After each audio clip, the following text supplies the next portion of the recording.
Muito obrigada e parabéns por expor e trazer para nós o direito, né, que às vezes é um pouco difícil de entender.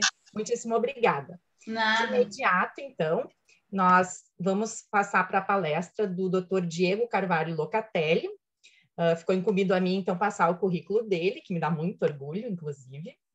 O Dr. Diego é juiz de direito, titular da 2ª Vara Judicial e do Juizado da Violência Doméstica da Comarca de Dom Pedrito, especialista em processo civil pela Unisc, juiz eleitoral da 18ª Zona Eleitoral, integrante da Comissão de Inovação do Tribunal de Justiça do Rio Grande do Sul e ex-servidor do Ministério Público. A palestra dele vai ser sobre violência patrimonial e a proteção da mulher. A palavra está contigo, Diego.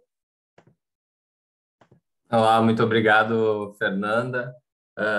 É um prazer estar aqui. Quero agradecer primeiramente o convite do professor Daniel. Confesso que quando eu recebi o seu convite eu fiquei bastante honrado, né? Tenho uma grande admiração pelo seu trabalho. E também agradecer a Fernanda, né? Que Fernanda, a gente se conhece literalmente desde os primeiros dias, né? Que lidamos com o direito. Fernanda foi minha colega, né? Fico muito honrado também que estejas tu me apresentando, né? E quero também parabenizar os demais expositores, né? Estou aqui acompanhando e comentei ainda com a Fernanda como há grande aplicabilidade prática em tudo aquilo que nós estamos conversando, inclusive, e louvo, né? Como o professor Daniel acabou de comentar, nessa necessidade da interdisciplinaridade entre o direito das famílias com outros setores, seja mesmo nas áreas jurídicas, sejam de áreas metajurídicas, como a psicologia, a psiquiatria, a medicina, a assistência social. Eu confesso que eu, pessoalmente, quando eu assumi a magistratura, eu tinha uma meta, que eu ia parar um pouco de ler sobre direito e ler mais sobre outras coisas, afinal a gente passava muito tempo, né, estudando, e eu passei esse período e mesmo assim eu continuo ainda lendo, lidando diretamente agora com essa área, principalmente da área da violência doméstica e da infância e juventude, correlacionalmente com o direito das famílias. A gente acaba lendo mais sobre outras áreas do que até mesmo direito, até para a gente compreender o que significa o direito e, principalmente, cumprir a nossa função como profissionais da área jurídica, que é nós realizarmos a justiça. Eu gosto de fazer essa breve introdução, porque eu vou falar sobre um tema envolvendo a violência doméstica. E quando a gente fala em violência doméstica, o primeiro olhar que a gente tem é muito um olhar criminal, né? Nós pensamos naquela concepção clássica, que é a aplicação das medidas relativas à proteção da mulher na violência doméstica, elas detêm um cunho estritamente criminal, e essas medidas vão ser resolvidas na área do direito penal. Quando a gente, todavia, parte para a prática da violência doméstica, o dia a dia de um juizado da violência doméstica, a gente vê que o direito penal é literalmente, talvez, a última das searas em que ela vai atuar, né?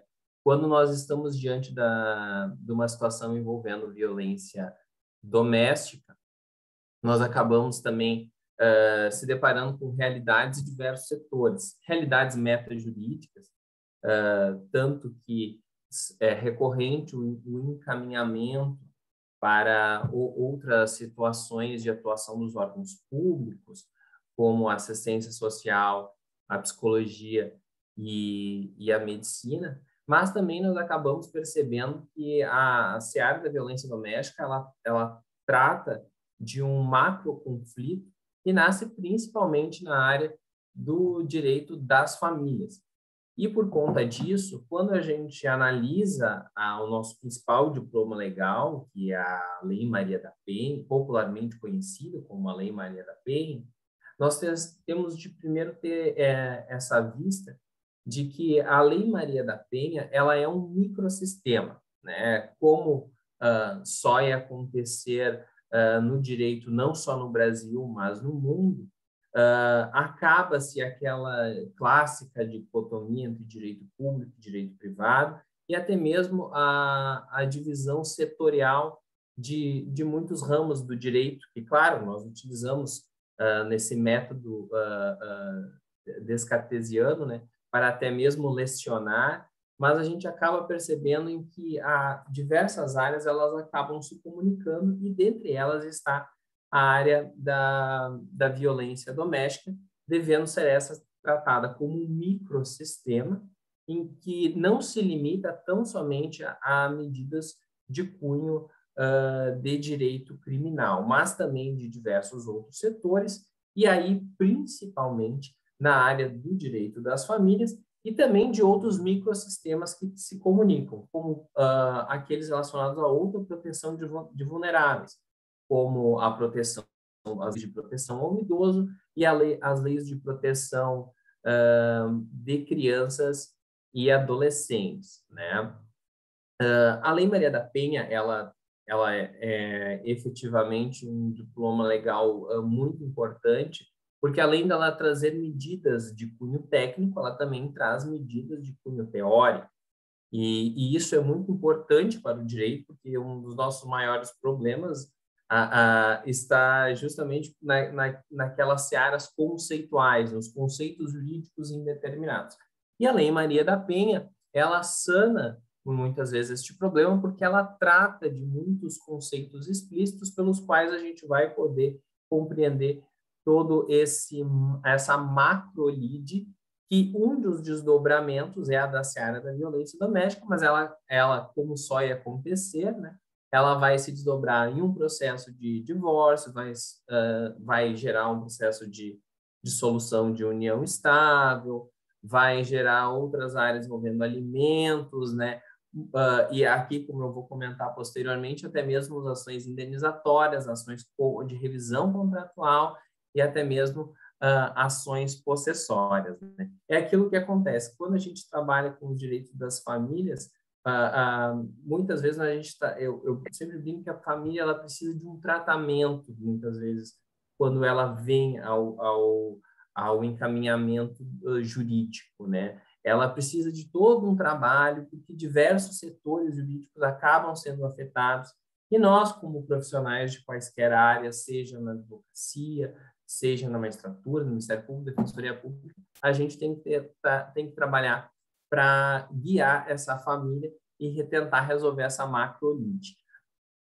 Dito isso, a Lei Maria da Penha ela traz uma importante elucidação que diz respeito às classificações de violência, né? Eu, eventualmente, não vou tratar de todas, né?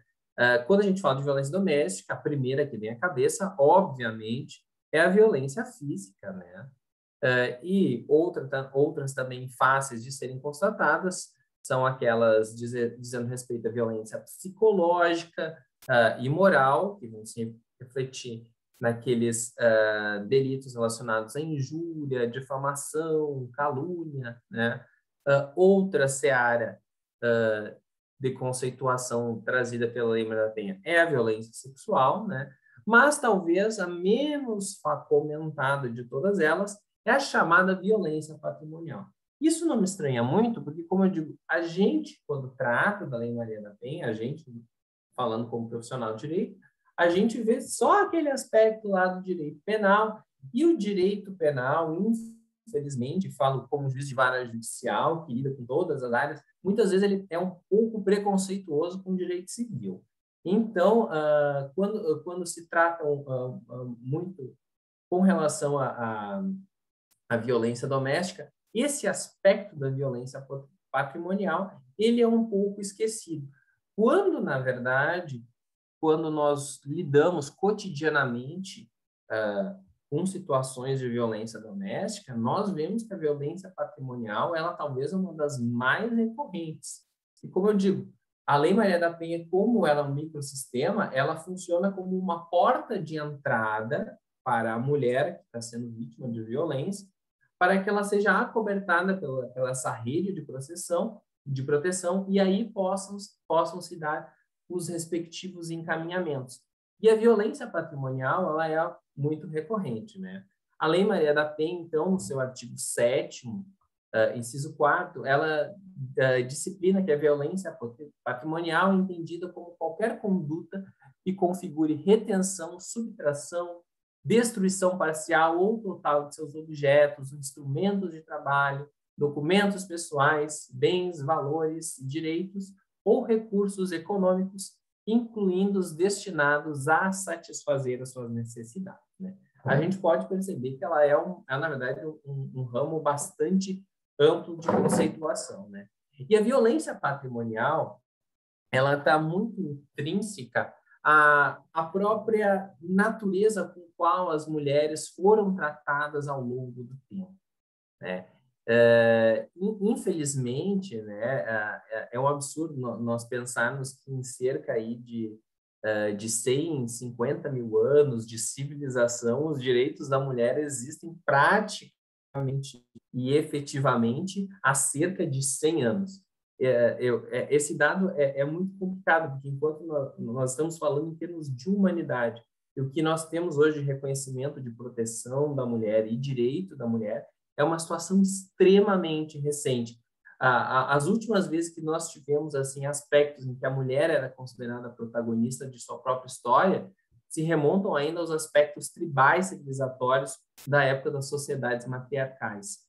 E por conta disso, durante todo esse período em que se construiu uma sociedade patriarcal, essa violência patrimonial com relação à mulher, ela deu-se de forma institucional, estrutural e legal, ou seja, a violência patrimonial com a mulher era uma coisa legalizada e sufragada principalmente pelas instituições e pela sociedade. E nesse aspecto, e a gente cita como talvez o nosso exemplo mais clássico, foi o tratamento dado à mulher no Código Civil de 1916, em que a mulher ela era considerada relativamente incapaz, ou seja, ela era incapaz de praticar qualquer ato patrimonial ou negocial sem a anuência do seu esposo ou sem a anuência do seu marido, né? Isso reflete essa estrutura patriarcal do Código Civil de 1916, conservadora, em que nós como sociedade, víamos a mulher e confirmávamos pela lei o seu papel de plena submissão, né? A gerência da família, ela era incumbida ao marido, que exercia o pátrio poder, e dentro desse pátrio poder estava também o de gerenciar o próprio patrimônio da mulher. Afinal, nada se fazia sem a concordância do marido. Então, por incrível que pareça, o nosso aspecto de violência patrimonial ele era legalizado e institucionalizado. E dentre as mudanças que ocorreram na sociedade, né, e que foram dar início aí aos movimentos feministas e também aos direitos da mulher, nós precisamos reconhecer que, primeiramente, houve um avanço nas legislações do trabalho, afinal, nós vivíamos naquela época a segunda revolução industrial, então era necessário que as mulheres trabalhassem, né, principalmente durante o período de pós-guerra, e posteriormente nós tivemos as conquistas ao direito ao voto, né? Apesar disso, a mulher só efetivamente começou a ter uma maior gerência do seu patrimônio em 1962, quando veio o Estatuto da Mulher Casada. Eu considero assim, sempre muito bizarro, porque em termos de tempo, isso é extremamente recente, né? Extremamente recente a partir de quando a mulher conseguiu gerenciar o seu próprio patrimônio.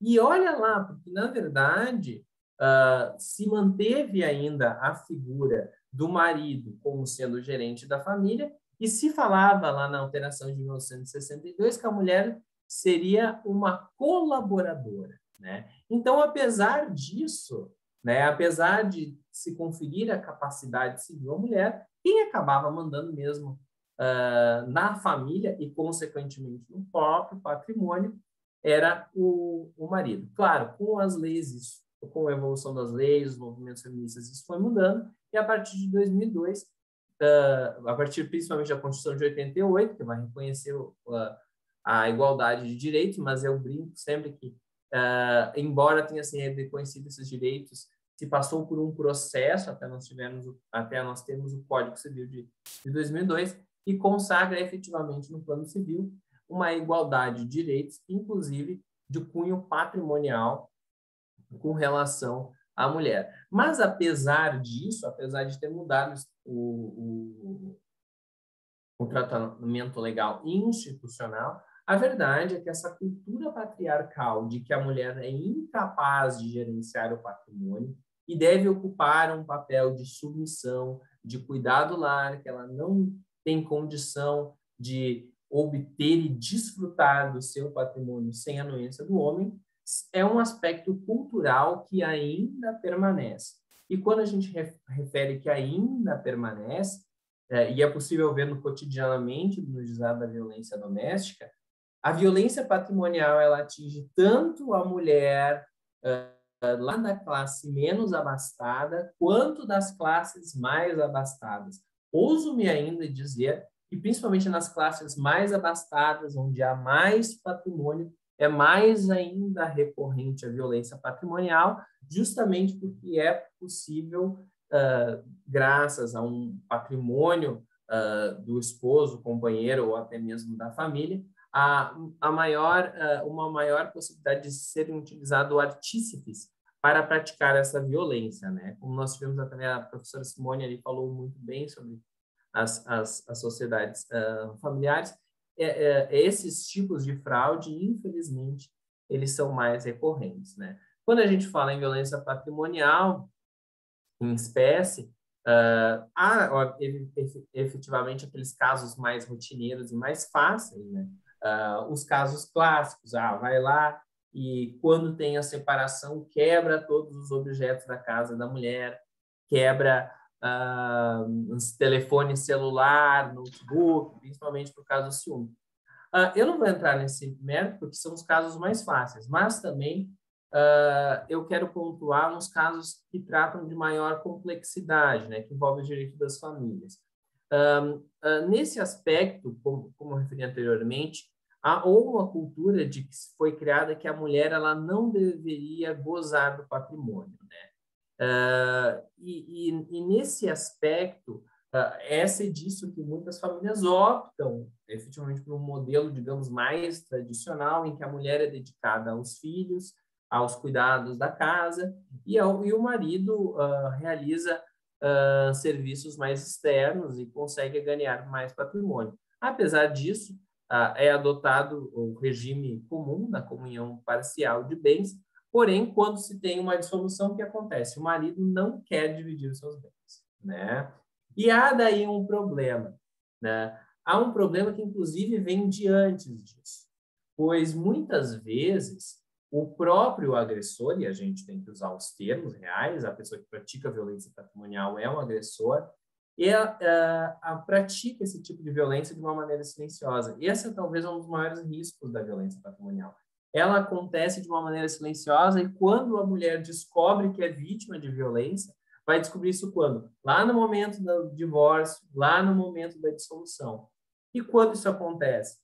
Há certos artífices e possíveis fraudes de ocultação de patrimônio, né? Essas formas de ocultação de patrimônio são as formas clássicas, né? Como, por exemplo, estabelecer com que o patrimônio do casal ocorra a partir de empresas, né? Que estão no nome de um dos cônjuges ou companheiros, né? Ou mais ainda, o que se vê muito recorrentemente, mais atualmente, principalmente porque houve uma popularização do Instituto da Desconsideração Inversa da Personalidade Jurídica, é a situação de serem criadas empresas em nome de terceiros, né, em que estes terceiros acabam, essa empresa em nome de terceiros, acabam tendo todo o patrimônio da família, e a mulher, quando ela descobre sendo vítima de um tipo de violência, ela fica tolhida de desfrutar de um patrimônio de que ela teria direito, afinal, ela tem direito à sua ameação, né? Embora aquele entenda que não é justo, né? embora se ele entendesse que não fosse justo, que antes se pactuasse outra forma de regime, né? Poderia ter feito antes uma outra forma de regime, outra forma de pactuação, mas não, se segue aquilo, mas propositalmente, para evitar até mesmo discussões, até mesmo se outro regime for adotado, são utilizados esses artigos. E quando são utilizados esses artigos, um dos remédios jurídicos que podem ser adotados são a utilização dos alimentos compensatórios, né? A gente não pode confundir os alimentos compensatórios com os alimentos propriamente ditos de natureza familiar. Os alimentos compensatórios são uma forma, têm uma natureza indenizatória, e eles hoje estão se falando mais sobre alimentos compensatórios do que se falava antigamente, parecia até mesmo um palavrão, né? A gente tem uma regulamentação um pouco mais clássica no direito internacional, como na França, na Espanha, mas no Brasil ainda os alimentos compensatórios são tratados de uma forma tímida. Há doutrinadores, inclusive, que eles entendem que nem são sancionados no direito civil brasileiro, mas efetivamente a forma dos alimentos compensatórios ela é muito interessante para se buscar um reequilíbrio por conta dessa dissolução do vínculo conjugal da união estável, mas também para possibilitar com que a mulher não seja vítima de violência. E quando a gente fala em alimentos compensatórios, a gente tem que lembrar que lá na Lei Maria da Penha, né, uma das medidas de proteção é justamente o estabelecimento de alimentos, né? Então, eu entendo, né, que é possível, claro, até mesmo no âmbito do próprio expediente de medida protetiva, serem fixados não só os alimentos tradicionais, mas também a possibilidade de serem fixados alimentos de natureza compensatória, né? Claro, quando a gente vai estar tratando de alimentos compensatórios, a prova ela é um pouco mais complexa, né?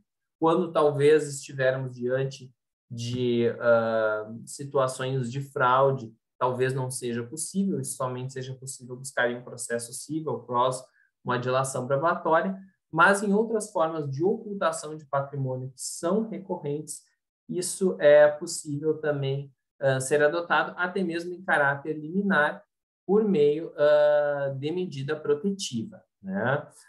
Outro aspecto também de violência patrimonial e é também bastante comum, são a contração de dívidas em nome da mulher, né? Isso acontece principalmente na união estável, porque como o casamento ele é uma formalidade, os credores mesmo exigem as formalidades e as respectivas outorgas. Quando a gente está tratando de união estável, essa situação é um pouco mais nebulosa, porque é uma situação de fato, e o que se vê muito é a própria contração de dívidas, sendo que essas dívidas, né, infelizmente os casos são recorrentes, elas não são dívidas pró-família, mas sim dívidas para satisfazer interesses pessoais do próprio agressor. Nesse tipo de caso, efetivamente, a gente não pode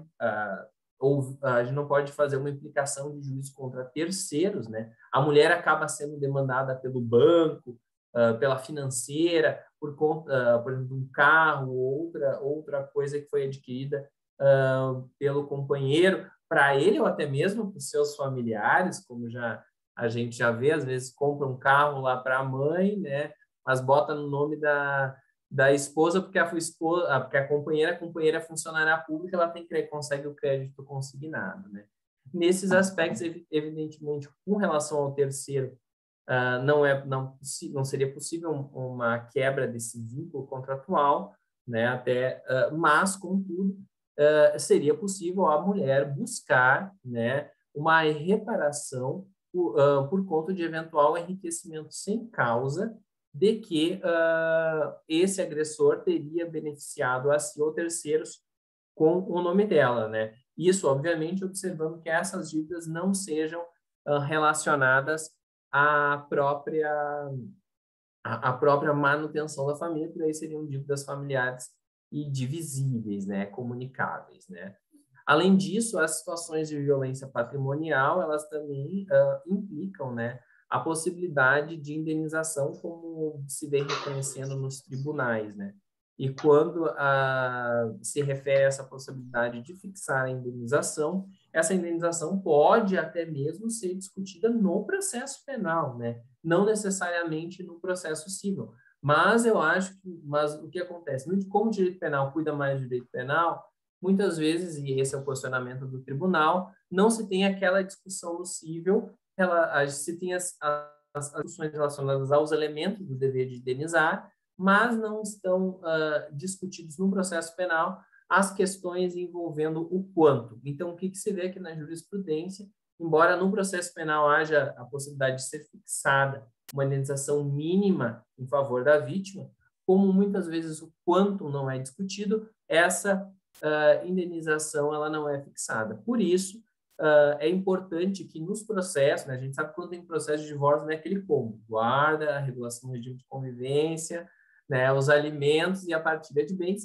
é importante que se traga também a discussão, tá, com relação a, nessas situações envolvendo dívidas, outorga de procurações indevidas, a possibilidade de fazer esse pedido de ressarcimento com relação a eventual enriquecimento sem dano, mas também medida de cunho indenizatório por dano moral, né, por dano extra patrimonial, digamos assim, por conta dessa violência que a mulher está sofrendo, tá? Acho que eu estourei o limite, né? Desculpa, Fernanda, Daniel, mas qualquer coisa estamos dispostos aí a conversar e reitero o meu agradecimento pelo convite.